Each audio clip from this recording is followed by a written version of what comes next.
일단 암 진단을 딱 받으면요, 정신 좀 차리시고 첫 번째로 해야 되는 일이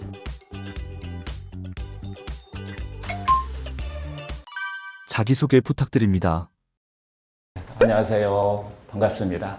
저는 자연닥터 상원장이라고 하는데요. 제가 임상을 시작한 지가 벌써 이제 어느덧 한 35년이 돼가네요. 근데 이제 병을 치유하는 어떤 의학이라고 할까요? 정말 많은 종류들이 있어요. 뭐 서양의학도 있고, 동양의학도 있고, 뭐 현대의학도 요즘 이야기도 많이 나오죠. 통합의학이라는 얘기도 나오고.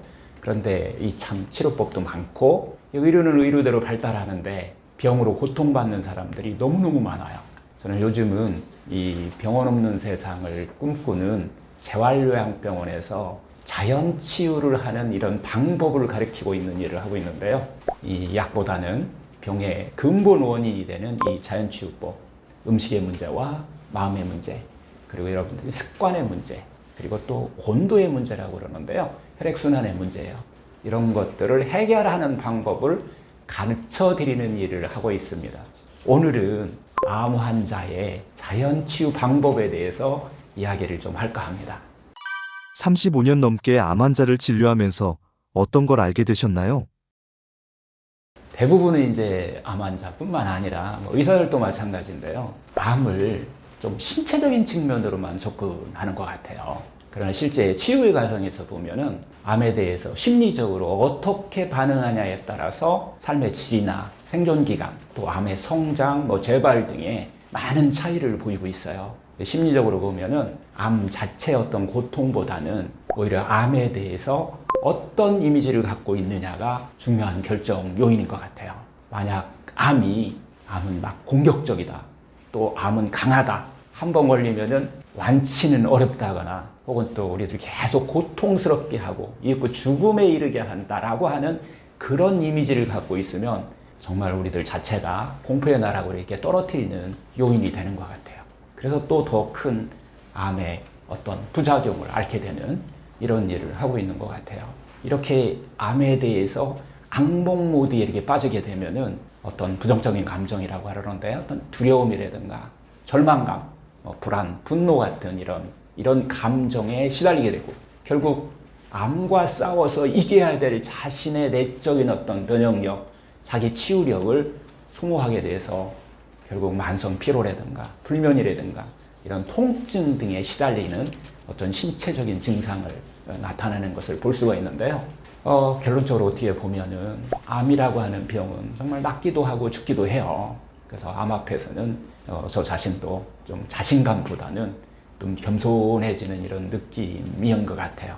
또 이 암을 치유하면서 제가 다양한 경험을 하고 있는데요. 이 환자들이 암을 극복하는 과정을 보면서 저한테 어떤 예기치 않았던 어떤 선물을 받는 느낌을 받을 때가 정말 많아요.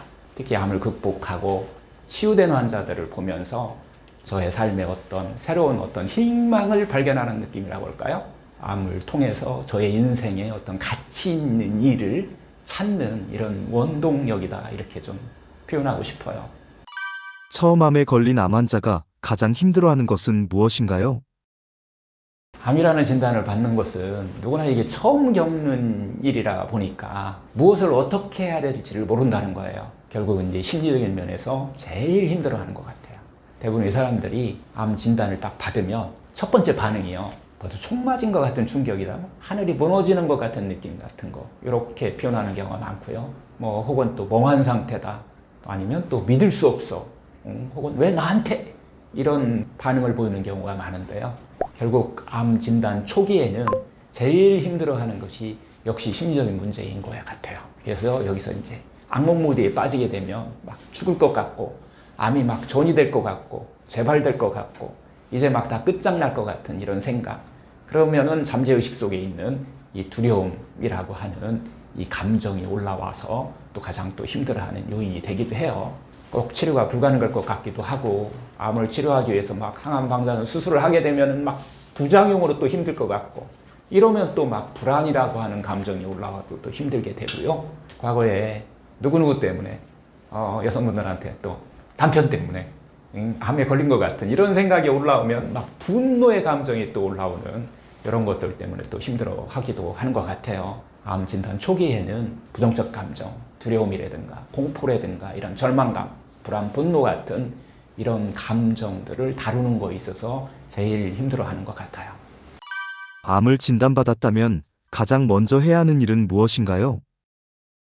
일단 암 진단을 딱 받으면요, 정신 좀 차리시고 첫 번째로 해야 되는 일이 자신한테 딱 믿음이 갈 수 있는 이 현대의학을 하는 항암이나 방사선이나 수술을 할 수 있는 이 주치의를 찾으셔야 돼요.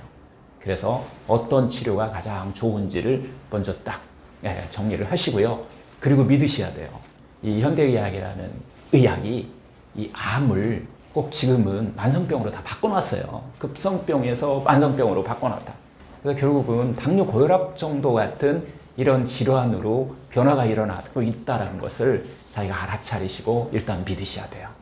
그리고 나서 이제부터 암과 싸움 자체를 하셔야 되는데, 이 암의 싸움은 마라톤과 가깝다는 것을 또 여러분들이 좀 여유를 가지고 릴렉스하게 좀 접근하실 필요가 있다라고 하는 거예요.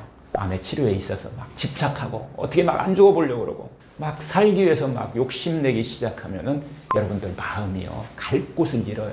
우왕좌왕하면서 이 암 난빈이라고 우리가 표현하는데, 이런 상태로 좀 빠지는 경우가 있을 수 있어요. 그래서 제일 중요한 것은 또 두 번째로는 다시 이제 건강해지기 위해서 앞으로 어떻게 삶을 살아야 되는지, 뭐 이런 것들을 좀 여러분들이 계획을 좀 세우셔야 돼요. 이걸 저는 2년 건강 계획이다라고 이렇게 해서 2년간의 건강 계획을 여러분들이 한번 세우시면은 마음이 좀 편안을 얻을 수 있어요. 이 2년 건강 계획에는 7가지 항목을 들어가는 것을 제가 항상 추천을 해요. 첫 번째가 마음, 이 마음 어떻게 할 것인가예요. 우리가 살아가는데 어떤 삶의 목적이라든가 삶의 의미라고 하죠. 이런 것들이 무엇인지, 진정한 삶의 목적이 어떻게 보면 행복이라고 하는 것을 이렇게 알아차리게 하는 공부라고 그럴까요? 뭐 이런 삶이라고 그럴까요? 이런 것들을 하나 넣는 게 좋아요. 그 다음에 이제 두 번째는 역시 중요하죠. 음식입니다. 음식을 어떻게 하는 것이 좋을지, 암을 진단받고 앞으로 어떻게 하는 게 좋을지 이런 것들을 계획에 넣으시면 좋고요.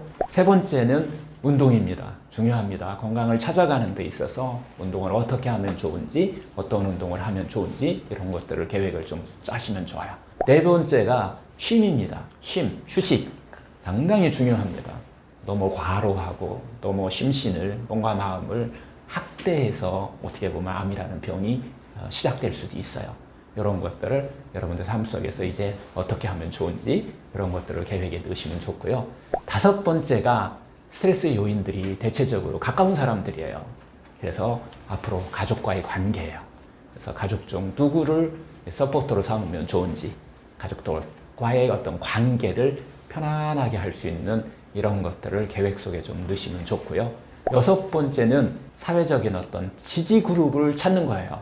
기쁨과 여러분들이 행복을 느낄 수 있는 그런 곳들을 여러분들이 사회적으로 어느 모임일 수도 있고, 뭐 단체일 수도 있고, 종교일 수도 있어요. 이런 것들을 한번 정해서 가지면 좋아요. 일곱 번째는 역시 마음이에요. 어떤 두려움이라든가 절망감, 불안, 분노 같은 이런 부정적 감정을 내려놓을 수 있는 것. 그래서 여러분들이 기쁘고 행복하게 삶을 사는 이런 방법들을 할 수 있는 여러 가지 방법들이라고 보시면 돼요. 좀 정리를 해보면 결국 암 딱 진단 받으시면요, 첫 번째로 주치의를 딱 정하셔야 돼요. 두 번째로 이제는 완전한 건강을 만들기 위해서 앞으로 어떻게 살 것인지 2년 정도의 건강 계획을 세우시라는 거예요. 급하게 세우지 말고 릴렉스하게 자기 자신을 상냥하게, 자기 자신에게 상냥하게 계획을 세우는 것이 중요하다라고 하는 거고요. 이것이 바로 이제 암의 치료에 집착하지 않고 암을 가장 효율적으로 대처하는 방법이기도 합니다.